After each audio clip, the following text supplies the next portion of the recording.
Welcome to the Mission Possible podcast, where we spotlight leaders and organizations making a real difference in the lives of our veterans. I'm your host, Joseph VanFonda. I'm the Chief Executive Officer for the Disabled Veterans National Foundation.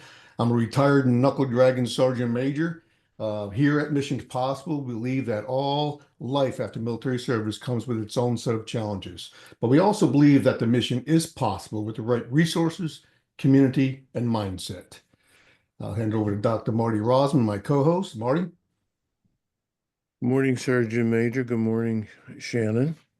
Good morning, everybody who's here with us. I'm a physician. I've spent my medical career trying to unravel the mind-body or mind-body-spirit connection as it relates to health and teaching people skills to reduce stress, to stimulate healing mentally, physically, emotionally, and was very fortunate to meet Joe a few years ago, and we adapted some programs that I was developing for online use for DVNF, which basically teaches seven of the seven most useful mind-body skills that I've come across in the 52 years. Some of them are kind of from ancient wisdom, and most, or if not all of them, have actually been researched in a modern way.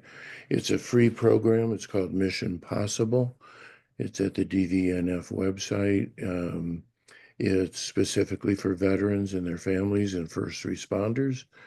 And today we've got a very special, we do a once a month podcast interviewing people that are reaching out and doing things for veterans and helping veterans live better lives. And today we've got a very special guest, Shannon Hough. Shannon Hough. I'm so sorry. That's okay. I got hypnotized by the introduction. Shannon Hough, Hough, who's the CEO and founder of Shields of Sisters, an organization that helps women from the military recover from trauma, specifically military sexual trauma. We're very pleased to have you here. And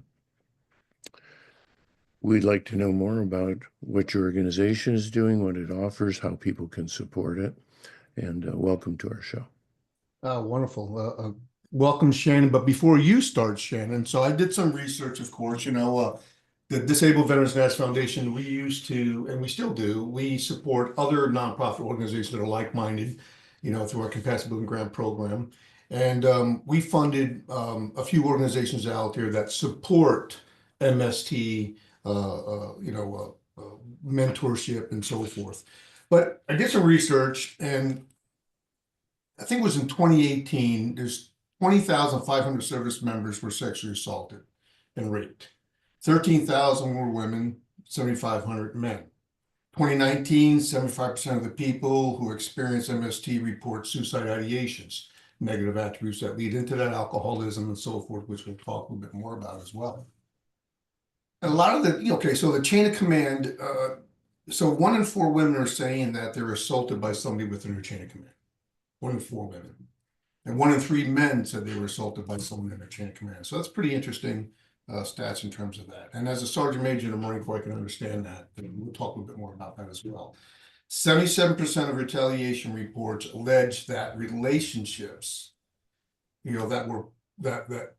weren't relationships, but they tried to stem into relationships from younger individuals to older individuals that were in the chain of command of their service members.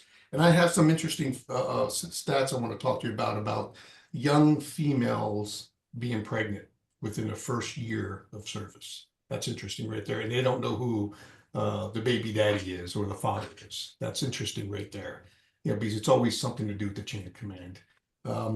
So those are just certain stats out there. And this is coming from the Veterans Administration.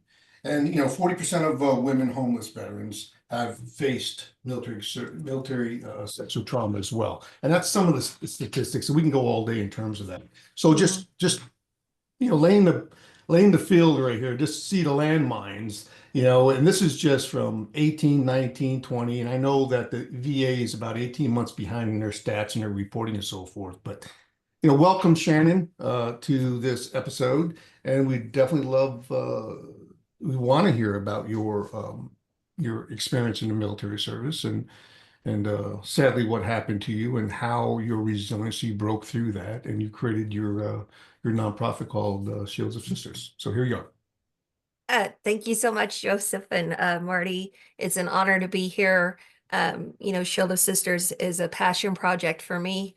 It was born out of my need, my necessity to heal and overcome what happened to me in the military. And then just that never-ending need to give back. So I'm so grateful to share our mission and share as much information as I can about MST and Shield of Sisters. So when did you join the military, Shannon? How old were you? How young were you? And when did you join the military? Tell us about it. Well, I mean, you grew up in Wisconsin, right? Pretty much? No, I grew up No? in Fort Knox, Kentucky. Okay, where's the gold? We want to know where the gold is. The gold still there? Elon Musk wants to know if the gold is still I there. have no idea. That's a lifelong question. And, you know, something you always pass it and you go, I Right, wonder if it's really right. there. And those little kid dreams, like, what's it look like? But yeah, I didn't join the army because I grew up around it. I joined in 92. Actually, that's false. I joined in 91 in my junior year of high school, between my junior and senior year. Right. My stepdad and I lied to my mom and said that she had to sign just so I could get a physical. God. And I came home and said, oh, I joined the Navy today. And she goes, no, no, you just signed for a physical. I said, no, Dad and I lied to you because we knew it would be the best thing for me. And so I spent my senior year of high school getting ready for basic in Orlando, Florida. And so I graduated, turned 18, and went to boot camp all in 2 weeks in Orlando, Florida, in June to August. So it was miserable. Okay, so you went to boot camp, all Mhm. right? Graduated boot camp, and then you had to go to your MOS school training. What was your school like? What was the schoolhouse like? What was your Um, MOS? I was a cryptologist. Okay, crypto. I've been Spook. hearing a lot about Yeah. that. Montel Williams was in crypto. Yeah. I did a little bit of crypto as well. I have a little bit of crypto now, but in the military, Yeah. crypto was a little bit differently. So your MOS school, and believe it or not, and I don't know your story. All right, you can tell us your story, but a lot of military sexual trauma starts in the schoolhouse Mhm. because those young students are just out of boot camp, right? And they're excited. They're looking up to that leader, to that instructor, and it starts right there, right? And sometimes those instructors utilize their position and rank and so forth to sway or whatever the case is, and they become, predators pretty much. Yeah. All right, so That, now you're in school. Let's yeah. talk about school. Well, I was in Pensacola for school at Corey Station, and typical MOS school, you know, 18, 19, young, dumb, um, not uncommon on the weekends to have 10 guys and 2 girls all in a hotel room drinking and partying, um, going out constantly because those are your brothers and you're supposed to trust them because that's how, you're molded into the military. You are broken down from being one person into a unit. That's the whole mission. Your family, you're bonded, battle buddies. And there's just something about those schools where, you're constantly out drinking, partying when you're not, doing duty or in class. And so the atmosphere is very much almost like college, you Mhm. know, but you've got a lot of responsibility and that age. And most of the people who join the military are testosterone driven, type A, and so there's a lot of power there. And people question, why were you with a bunch of guys? And well, they're my brothers, they're going to take care of me. And so I think we forget that. I mean, we went to Mardi Gras. I can't tell you anything about it. um but that's not where my assault happened. I was actually at my duty station, but a lot of the assaults start um in basic, in MOS school, and where those power levels are. Now, were you aware when you were young in your MOS school? How old were you, by the way? 18. 18 years old, out of boot camp. You're in your MOS school. and everybody has situation awareness, and you're observing, and there's teachers' pets and so forth. So here you are, 18 years old in MOS school, and I'm sure you had male and female instructors and so forth, Mhm.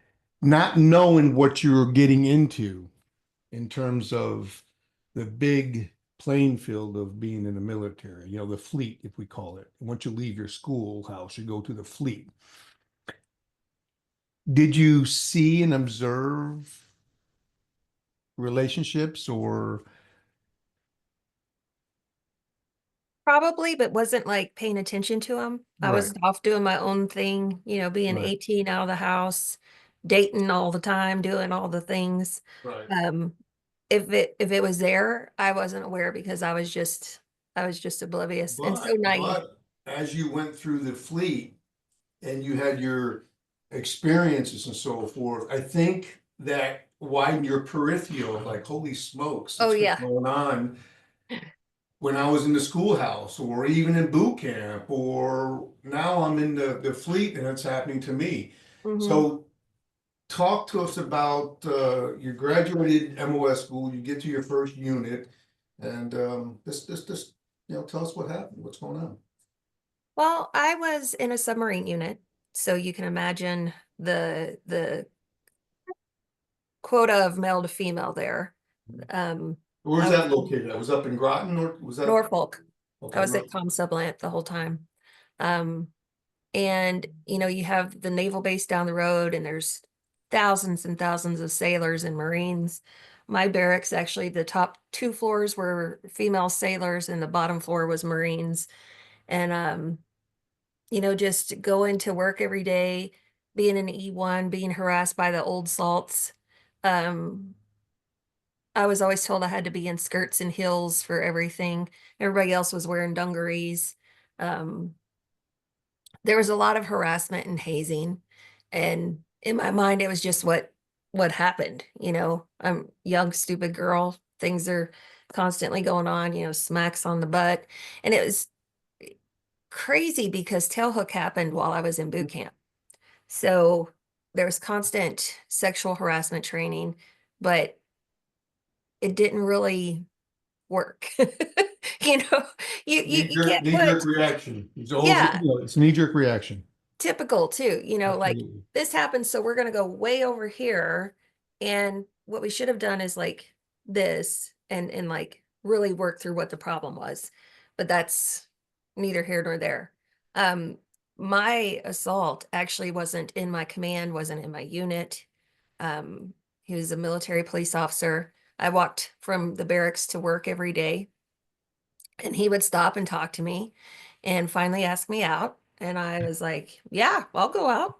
Um, and on the very first date, he says, I'm an E6 and I can get you in a lot of trouble. So you're going to do what I say from now on.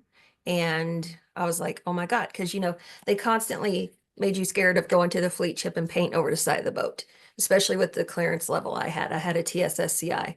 So, I mean, you had to go through 3 doors to get to my office.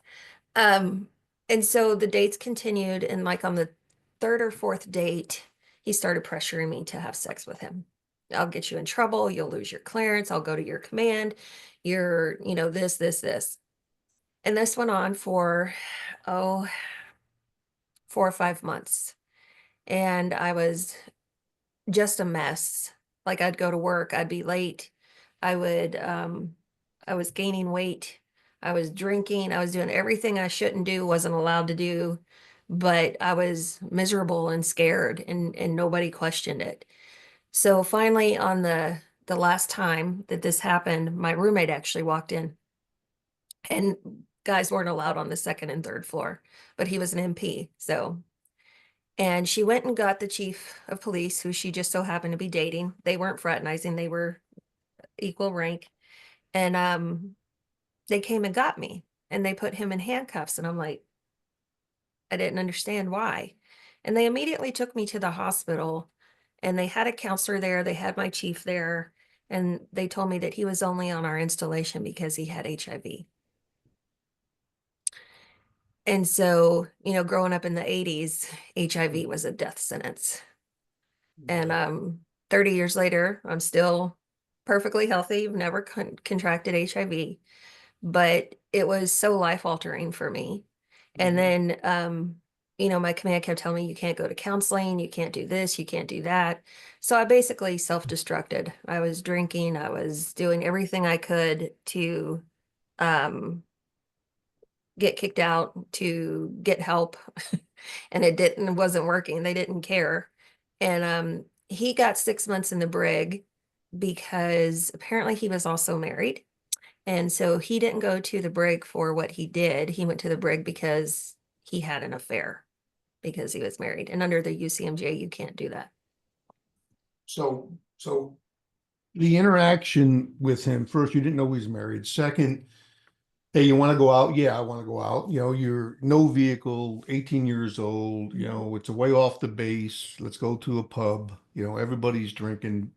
You know how it was, boss is not every Tuesday night and things of that nature. So I can understand how the Navy is, especially the Marine Corps and so forth. So yeah, especially as a leader, as a sergeant major, my phone rang every Friday, Saturday night, Thursday night with alcohol related incidents or domestic violence and so forth. So I've dealt and I was privy to a lot of that, sadly. And they're always young individuals, sadly. So here you are, right? So yeah, let's go out. You're excited, get me off the base. You go out, you're partying, and then second, third date is when he started pressuring you to have Mhm. sex with him, so forth, and he threatened you and so forth. So Mhm. no wasn't efficient enough for him. So he kept on No. pressuring you by legality of trying to get you in trouble. Mhm. Could you talk a little bit more about that and how did that make you feel? Because I know that you started suppressing with alcoholism and so forth and drinking and so forth, correct? Yeah. And I didn't know it was rape. It took a long time for me to like I had to be told I was raped. Like, if you're coerced, it's still if you don't want to, but you're fearful, it's still rape.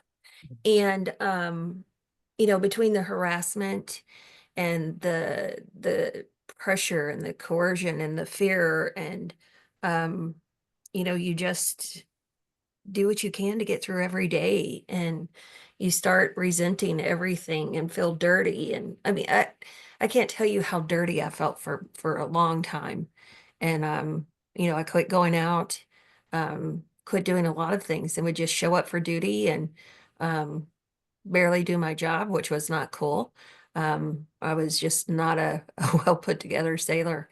And I think looking back at it, there were so many signals there for so many people. But I think they thought I was just a stupid 18-year-old, just doing what 18-year-olds do when they join the military. And that wasn't at all what was going on. Well, they didn't give it a name. They didn't have a name for it back then. No, no. There was, military sexual trauma. What the heck? That wasn't even an acronym or a name back then. And here's something too. If you're a young sailor, young lady, and you have a relationship with a leader or somebody, it's always your fault. Have you Mhm. noticed that? The leadership looks at you a little bit differently as Yeah, you're the problem, right? yeah. And they try to isolate you because you're the problem, and you're talked to differently, you're, presented differently. Mhm. Talk to me about that after the incident. How'd your career go in terms of that? I never made past E4. Smart I, girl, high MOS. You got to have a good you yeah, got to have a good score to get into crypto. yeah. So you're definitely a smart young lady. And then of course you had your situation. So you spiraled down after that. And it's not uncommon to spiral down, what were you wearing? Why were you out drinking? What did you do? It's always your fault, you know. Um, why were you out with all these guys? Why did you cave? You're in the military. You should have more power over yourself than that. Um, you're damaging government property. Anything but the perpetrator's fault. And And and we promote them. We keep them in the military. We let them retire at their rank. And usually the female is shipped off to a different unit, put out for not taking care of government property, unfit for duty. Um, So, so you're victimized by the assault, and then you're victimized in your career because you're the one being punished. And that's what happened. I mean, I was on the fat girl program constantly. Uh yeah, so I did 5.5 years and left. And did you say they actively suppressed, told you you couldn't report this, that Mhm. that was suppressed, and so there was obviously no help offered at the time. It was Yeah, because more of a continuation of abuse, really. yeah, back then you couldn't go to counseling. Now it's a little bit more accepted, especially when you have a high clearance because they're scared you'll tell something. Um, uh, Even during the trial, it was like, well, we're not here really for what he did to you. We're here because he had an affair. Um, and so even the court was like, well, he didn't rape you. It's he had an affair. So we weren't even there to punish him for what he did. In the civilian world, if you have sex with someone and you have an STD or something like HIV, you go to jail for attempted murder or aggravated assault. Wow. And the military doesn't do that. Matter of fact, I was counseled. I was counseled for being with an E5. I was counseled for being with someone who was married, for not taking care of government property. And I mean, they made me out to be a dirtbag. And I got a lot of extra duty and just a lot of things that if they had just sent me to counseling, um, my life would have been totally different. And is this a pretty typical story? Yeah. The Yeah. stories I hear, extra duty, loss of rank, you're damaging government property. Well, why were you out with them? I've heard stories of females being raped in the line of training in case you're held prisoner of war, locked in connexes. I mean, the stories I hear on a daily basis are heart-wrenching because we all go and we raise our hand to protect and defend the Constitution, and we're not protected and defended. We're abused and violated by the very same people who raise their hand just like us. And so the stories are unending. And like I have a 66-year-old woman who's a lieutenant colonel that has come to a retreat, and she was assaulted. And so um it- it- this military sexual trauma is not a discriminatory thing. It's all ranks, all colors, all sizes, shapes, whatever. It's the carnage Mhm. of leadership. Yeah. I say that it's the carnage of leadership, Marty, because you know, as a sergeant major, as a lieutenant colonel, as an executive officer, as a gunny, as a staff sergeant, I'm talking the ranks in terms of military, but they're very equal to chief and so forth in the Navy. Um, there's a lot of authority, and these young individuals, they want to follow. They're trained to follow. They get taught to follow, and with that, you lead and you have such authority over that individual. And you have your predators that go through the ranks and they capitalize on that. Mhm. And I know it's happening still in the military because it happened when I was in the military. And I'm not going to speak of situations and so forth, but I remember I was at an organization. I was a sergeant major, and I just started tallying up, all the young female Marines, the lady Marines, the women Marines who were pregnant and single. And their number was astonishing.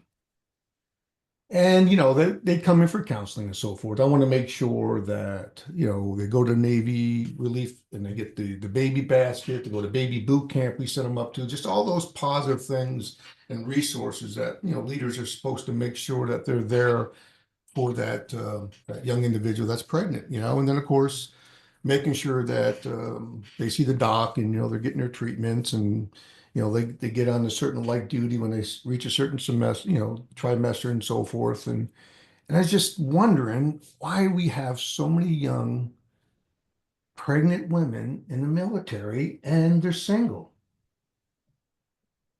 And then you look at the predatory aspect of it.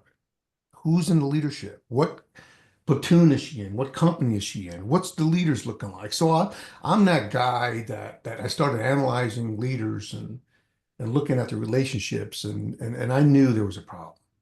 Mhm. I knew there was a problem, and it's still a problem. It's a predatory problem, you know, and it goes deeper now. And listen, you put an 18-year-old group of men and a few 18-year-old young ladies in any branch of service, there's going to be a problem. Yep. There's going to be a problem. That's just the bottom line. So that's bad to do. Yeah. And I'm not trying to be political or anything like that, but we don't need men and women in the same unit trying to do the fight together because there's some issues that's going to happen and it slows down the mission. It does. It really does. So we're talking about military sexual trauma. We're talking about terrible relationships that started or shouldn't have this started. And then, of course, alcoholism, addiction to drugs and so forth are remnants in the carnage of that bad relationship, or, no means no, but the predator, regardless of what rank, takes advantage of that young individual, and then it happens with men too. Yeah. So here you are, 5.5 years, you didn't make your 6 years, right? 6-year contract, was it? So you decided to get out early, administrative separation, or how'd that happen? I got an honorable. Is I it- was a 4-year with 4 years reserve. So Okay, I extended to 5.5 active duty.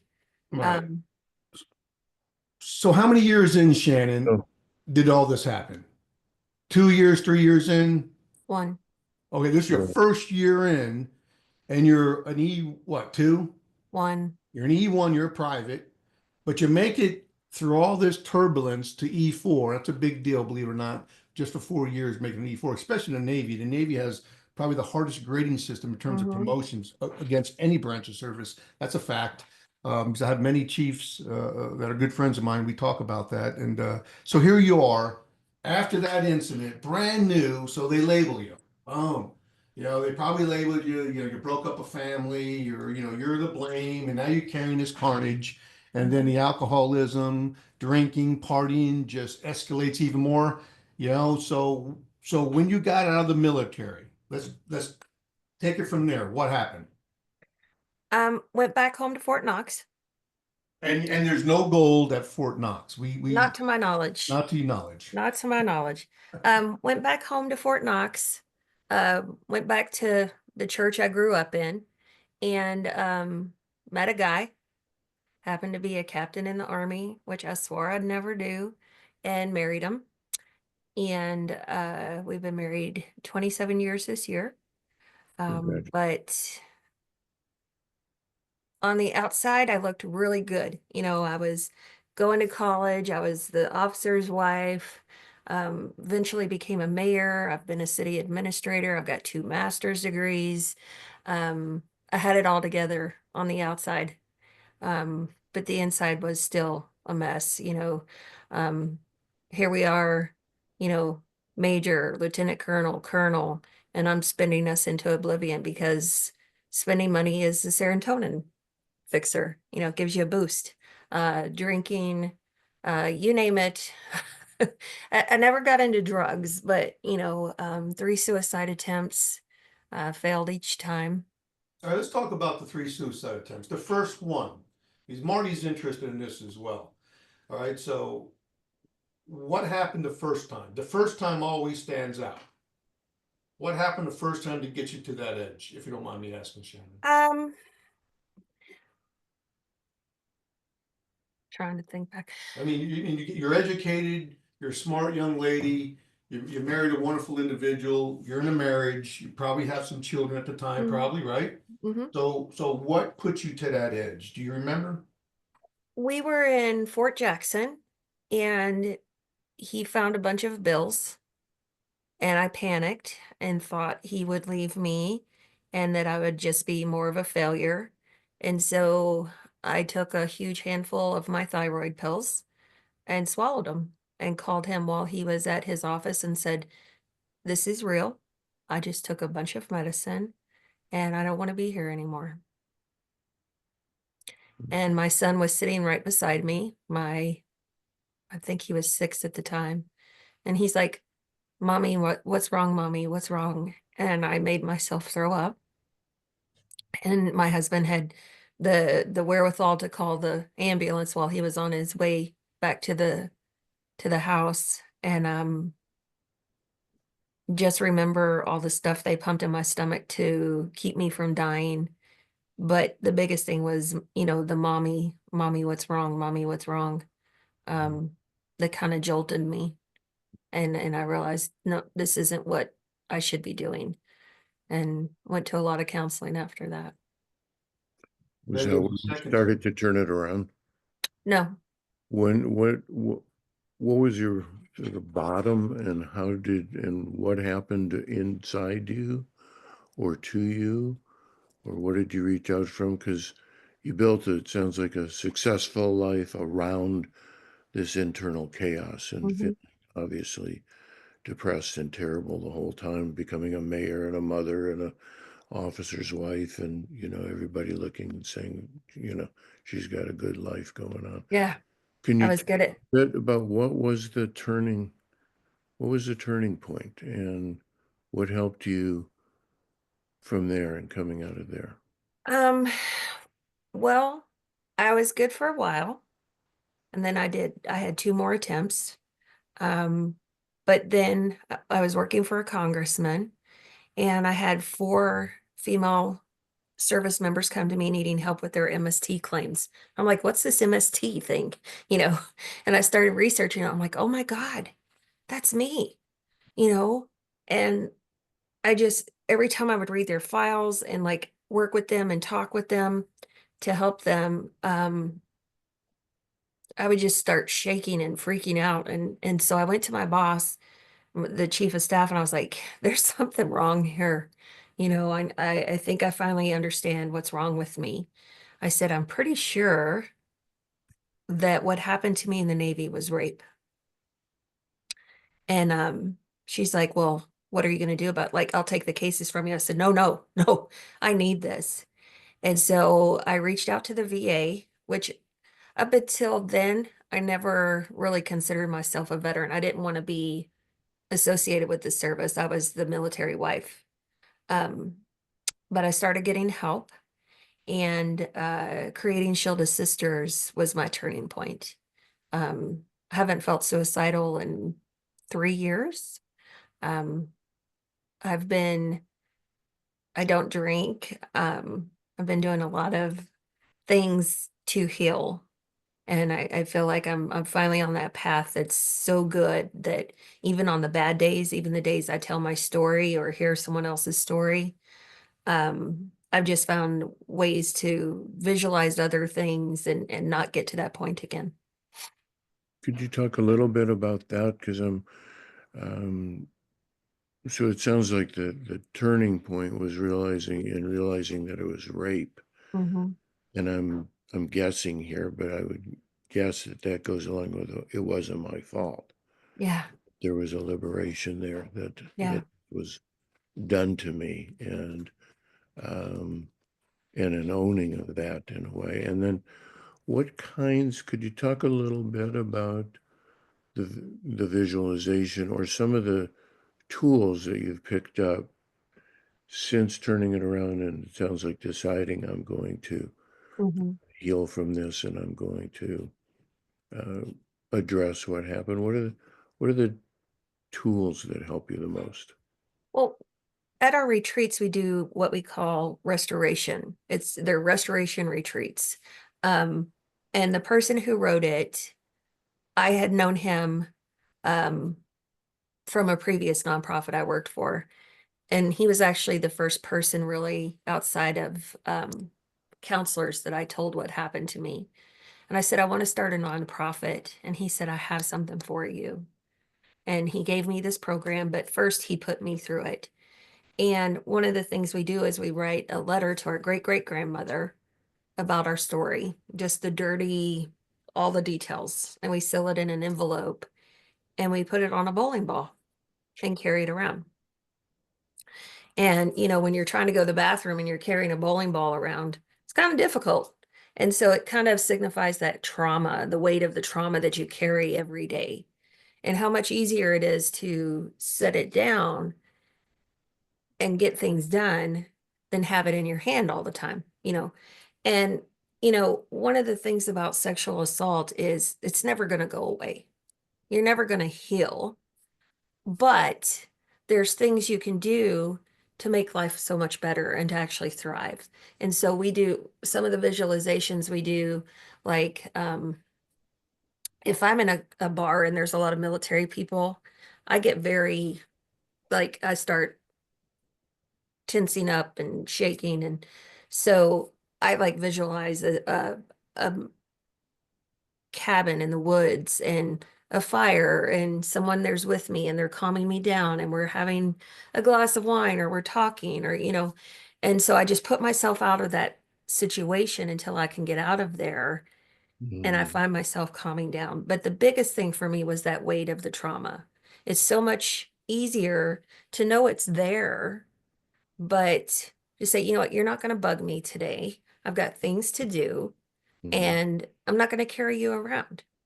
And so that really helps me. But there was a story he told, and he was a press secretary, presidentially appointed, and they were in Afghanistan and they were on a mission. And the pilot of the chopper just could not leave the field where they had just taken out a high profile. And they was circling and circling and circling. And they're all like, dude, we're running out of gas here, got to get back. And, finally someone said, you know what, mission done, you can go now. And just those 3 words for me were like, I don't have to sit in this. I don't have to sit in alcoholism. I don't have to sit in, cutting myself, which I never did, but whatever it is you do, you don't have to sit in that. You can go now. You can live your restored life. You can visualize things when you're having a hard time. And so, um, I believe in, it's called ikigai. Your trauma is not who you are. It's what happened where in what you did, so my trauma happened in my career. It didn't happen to me out here. And so this life out here is so much better and I'm worth so much more. So there's a lot of things that we do that I find very powerful. We make sure from the minute we get to a retreat that no one that is there as a participant even has to get up for a cup of coffee. We just cater to them and make them feel so worthy in that bond because, I don't know, Sergeant Major, if you've seen this, women in the military, we're nasty to each other. We're competitive. It's dog eat dog, because you're like constantly competing for those few slots that you can get. Don't get me started, Shannon. What I have found though at the retreats, there's such a bond that is created because they all have a same commonality. They were betrayed by the very place that they felt like they should be safe. And Well, it you're in the military, right? Yeah. And you're in such a secured environment from Mhm. how we walk, how we talk, rules and regulations, from Code of Military Justice, which they pound in you. I can speak for the Marine Corps, we're very unique and, we have this no defect mentality in the military, so you look back at you being 18 years old, and you feel that you put yourself in that position, Mhm. which you actually didn't, but that comes out later after you dissect everything, you know, uh, and then you think you're at fault Mhm. because because no one's talking about, okay, what happened to you? It was about him. He's married, his luggage, his situation, and then you just have to go through your military career and you get labeled, right? Mhm. Women are easily to get labeled in the military, Yeah. right? And then of course, 5.5 years you get out, right? You're struggling a little bit, married, starting a family, and then you have all this unwanted weight, which you spoke about, right? And Marty, and him and Marty has been studying mind, body, and spirit for more than 50 years.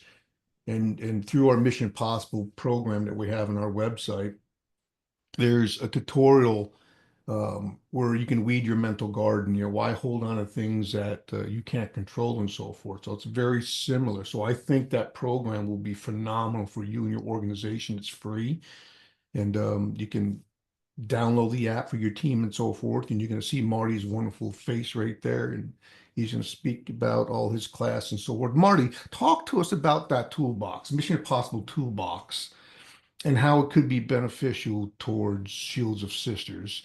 And then, Shannon, I want to know, when did you start Shields of Sisters? And is it a healing tool for you? It is 1,000% a healing tool for me. All right. Everything I do is what I need. And Okay. if I save one woman from swallowing a handful of pills, Mhm. or whatever other means, and military women are more prone to violent suicide than civilian women. Um, so if I can prevent even one, that's my healing. I can understand that Shields of Sisters is your catalyst, and it Yeah. helps you move forward. Marty, what say you, Marty? Well, thank you for, I'm sorry you went through all of that, and thank you for sharing your story of not only what happened to you, but also how you've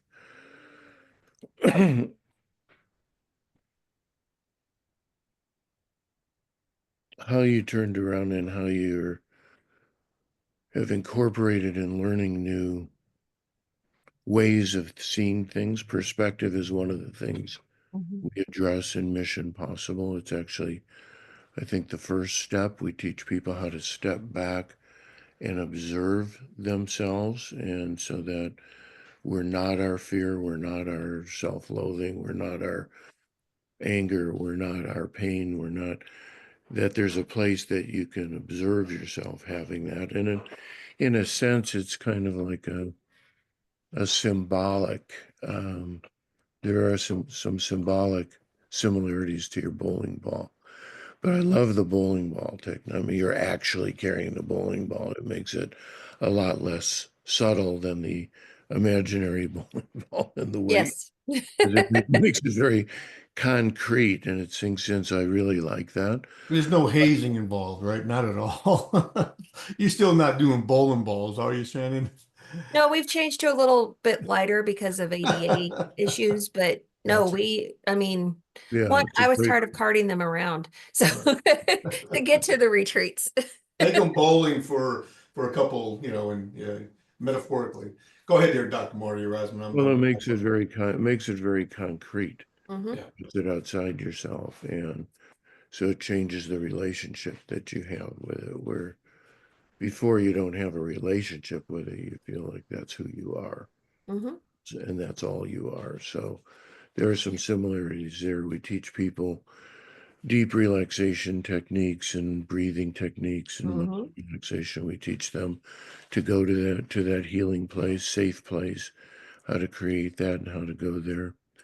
As Joe said, we have a process for people putting their kind of automatic thoughts, automatic negative thoughts out there, and seeing them in the light of day and sorting them out. And as Joe said, Mhm. weeding your mental garden. We have a technique for people to get in touch with their wisest and their kindest self, which most people are not familiar with. We often are, especially when you suffered a trauma and you still feel that you're to blame for it. Mhm. You're often in a lot of touch with your most critical and demeaning parts of yourselves that are your inner critics and telling you that ikigai to many exponential multiplication. So there's also a part of each of us, or we can imagine a part that's wise and that's loving and that's kind, and we may not have known that's there or known how to get in touch with it or ever thought about that. And at a certain point, that's a very, very powerful technique. We teach people an effective action planning techniques, how to get from here to there. And so there's probably a fair amount of overlap I think so. and some different ways of thinking about it. And please do take a look at it. And We will. I would be very happy, if you go through it and you have any questions about it, you'll have my email address. You should email me, and Okay. I'm happy to discuss it with you. And Yeah. as if it was applicable for your folks, it's just an additional set of tools that may fit into the framework and the Mhm. sisterhood that you're providing. So, I would love to do that. And I think you're talking about actionable goals and how to get somewhere. This past month, we've added life coaches. Mhm. So after a retreat, they're going to sit down with a life coach and start picking out goals and working with them. But before we even started doing that, we do something we call life reverse engineering. So, I'm not going to walk out my front door today, turn left, and end up at the Space Needle. Just not going to happen. You can't just walk out the door and get there, right? So you have to have a plan. So one of the things we do is we go through this list of questions. And so the very first one is, at what age do you want to die? Kind of an odd question, but so like, let's say 86. So I've got 35 more years. In those 35 years, what do you want to do to get to what you are at 86? So the questions go in reverse. And so you start out with question like 20 and go down to 1. So you want to die at age 86. What do you want to be most known for? What do you, on your last day on earth, what is around you? Do you have kids, grandkids, accolades on your wall?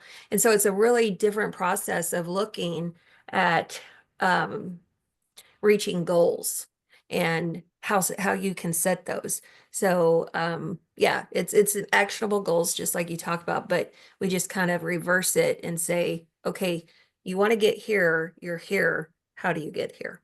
And it doesn't just work with age, it works with a lot of things. I want to be a doctorate in this. Okay, so what do you need to do to get there? Absolutely. Short, long-term goals, I believe, and we all been up against some horrific barriers in life, in the military, we're told that you're going to go through that wall, over that wall, but never around that wall. Mhm. But you're going through that wall, right? Never around it, right? Because in the military, they know that all life challenges or all military challenges can be managed and successful, right? Mission possible. And that's what DVNF is doing. We believe that all life challenges can be managed. We really do, with the Absolutely. right resources, the right individuals and so forth. And I know that I wanted something more outside of medication Hmm. to deal with, the crazy monkey on your back, let it be PTSD, alcoholism, or anything negative, anxiety, insomnia, the result of a traumatic event, let it be combat and so forth. And we raised funds on a cyclist up a big mountain, raised $35,000, and we built Mission Possible with Dr. Marty Rossman as my host and so forth. And he has a wonderful, wonderful platform on mind, body, and spirit. It's a Q&A tutorial. You get a dashboard, and I think it'd be a wonderful, wonderful, wonderful fit for your organization. So I think that things happen for a reason. That was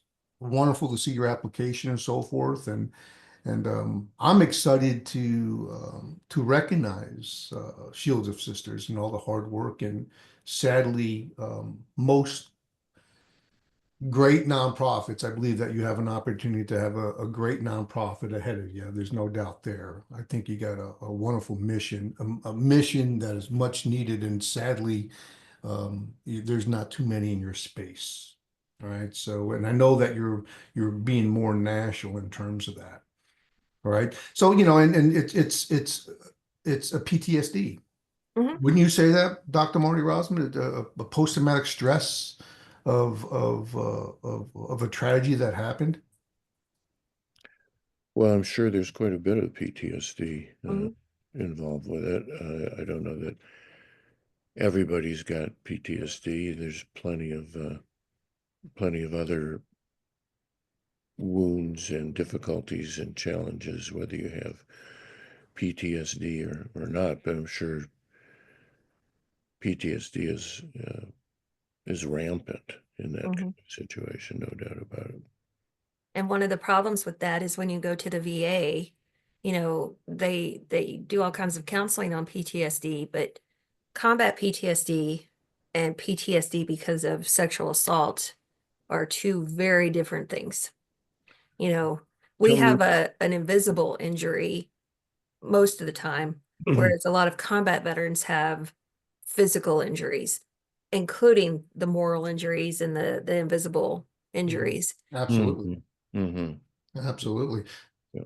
So Shannon, of course, I know you have programs designed to help survivors not just survive, but truly thrive. I see you have restoration retreats, Mhm. Battle Angels Network, Journey Mhm. to Restoration conferences, which is interesting, and emergency assistance and advocacy and so forth. Can you Yeah. give me about a minute of each, two each, to Yeah. summarize those Yeah. programs that you have within your Shielded Sisters? So our restoration retreats are free, except for they pay for travel. We do them at Airbnbs because it keeps the group small and very intimate because of the topic. We do a 3-day program with them, and then afterwards they're handed over to our peer-to-peer network, which is that Battle Angel network. Mhm. Um, the Battle Angels are someone you can call anytime. It's kind of like a battle buddy. But angels, because angels are actually kind of badass if you don't know. They're not just these little fluttery things with wings. Um, and so that peer-to-peer support, you can always call your battle angel, talk to them, whatever you need. We've actually just added another level to our battle angels where, let's say you are a young lady, or well, right now we're just females, and you were just assaulted at an installation and you're not getting any help. Well, one of us is going to show up and act kind of like a Keiko and support them, walk you to the police, walk you to your command. If it's your commander, be like, well, we're going to go to the next level. And if that command isn't helping her, we're going to hold their feet to the fire and go, look, she was assaulted by so and so. What are you going to do? So that's kind of where our Battle Angels is going. We had our first conference for Journey to Restoration this year. We had over 100 women show up from across the country, which is huge. Awesome. We it's a 3-day, well, 4-day program where this time we talked about the difference in surviving and thriving and why you do certain things after a trauma and what you can do to thrive after trauma. And then our emergency assistance, it's that MST hotline, the advocacy. We talk to, politicians all the time. We talk to commands, like I said. So we're really working on every aspect possible. Like I said, we just added the life coaches. We've got a counselor who's going to help with case management, and all the staff does it for free. We're not paid yet. So, we have a suicide hotline, Mm. right? So we don't have a military sexual trauma hotline yet. Is that what you're advocating for? Yes, ours is actually it's 833 SOS Right. MST Mhm. 0, Okay. and And where it's does that, manned 24/7. okay, that goes to one of your individuals, right? Mhm. Wonderful. That'd be great to have that national, especially for military services, where you can actually, it's almost like putting in some type of an ICE complaint or something like that, or Yeah. whatever. But it goes to a certified counselor to make sure that individual is not on the edge, to make sure that that information is moved to the right individuals outside the chain of command. Mhm. Because that's what you need. Because once you get inside the chain of command, it gets muffled and lost in the sauce, and some of the predators are actually part of the chain of command. Yeah. And yes, it can go on and on and on, Shannon. But listen, we have about 7 minutes late. I mean, 7 minutes left and so forth. But I'm going to tell you what we're going to do. We're going to award you and your organization $10,000 from the Disabled Veterans Nest Foundation. $10,000, and I'm hoping that it's going to help Thrive, and help you cultivate your nonprofit organizations, Shields of Sisters. I like what you're doing. We're very much like-minded. I understand I understand military sexual trauma because I've witnessed it in the military. We know it's happening. And as a leader, we do our best to keep, every service member safe, female or male. But, the statistics are loud and they're higher than what the VA is saying. But there's also issues with sexual military trauma for men. Have you thought about maybe bringing men into this, but keeping them separate from the Yes. females, or maybe having another branch part of the Shields of Sisters? Because believe it or not, it's happening in the male category as well. Just as much, sadly, that it's happening to female. So that's something to Yep. think about. But we're We going to do. award you We have one. $10,000, Shannon, and I'm going to send you a letter of award, and of course we'll get that check mailed out to you because we want to further your education. I'm not your education, but further your nonprofit. We believe that we can force multiply by teaming up with Shields of Sisters. So we're very, very excited to have you on our podcast, to hear your stories, and I know that Shields of Sisters probably saved your life pretty much. Um, I'm sure it has, because your resiliency, you feed the Shields of Sisters, and I believe that the audience feeds you and empowers you to be even stronger and to develop your community even stronger. That's what I'm sensing, and I'm proud of you. I'm really, I'm telling you, I'm definitely proud of you. Marty, what say you? Well, it's great work, and it's too bad that people often have to go through terrible experiences, but to see, sort of, not to be overly dramatic, somebody rise, from the ashes Mm. and give back and be creative and put something in place that needs to be there, and hopefully it is good for you, and hopefully it is healing for you. Sure. Just to be clear, did you say it's something you were thinking of or beginning of a place for men who've been sexually traumatized as well? We actually just created Shield of Brothers this week. There you go. Look at that. I throw an idea out there, that telepathic thing happened, Just and boom. right out of thin It's air. in the works. Even before we What's it created called? What's it called now? Shield of Brothers. Oh, great. Yeah. And we're not sure how it's going to work yet because I understand. It's it's a such a different dynamic too, different the way. Yeah, dynamic. men are different. We're just Yeah. different, but I remember going to the boys club when I was a young boy, and it kept me off the streets, maybe Shielded Sisters and Shielded Brothers can keep their mind, off the old remnants of that trauma and so forth. And then I got upset because it became the Boys and Girls Club, and the boys were not having it. I didn't, it was the boys club. Now it's the Boys and Girls Club. And here I am saying, hey, maybe you need some Shielded Brothers to, Our like girls are a Sisters. little upset about it, if you want to be quite honest. They're like, why do they've got all these organizations for men?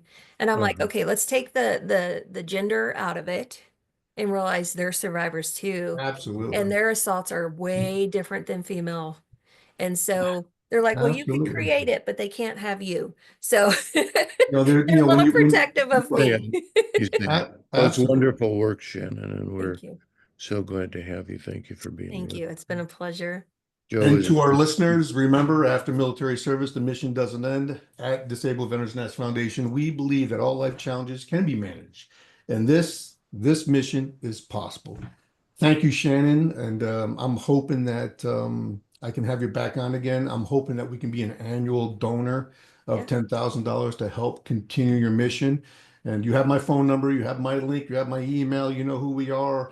Dr. Marty Rossman. If I have to fly Dr. Marty somewhere to retreat with you, maybe I can talk him into that, and maybe he can do some one-on-one, Mission Possible with some of your ladies right there. We'd love it. We'd love it. Um, Definitely.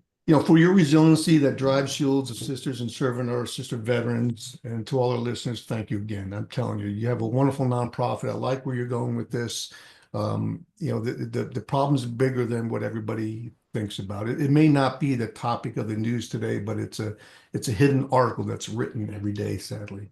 Yes. You know, And you know, April is Military Sexual Assault Awareness Month. Absolutely. And Absolutely. so you said the statistic 1 in 4 for women. It's actually 1 in 3, if not even, you know, 1 in 2, half Yeah, and half. 1 in 4 was 2018, and then they Yeah. moved it to 1 in 3 in 2020. So you know how the VA runs their stats, and here's the thing though, that's stats at the Veterans Administration. That's not stats of what's happening active duty in the military right now and what's being suppressed and so forth. Yeah, exactly.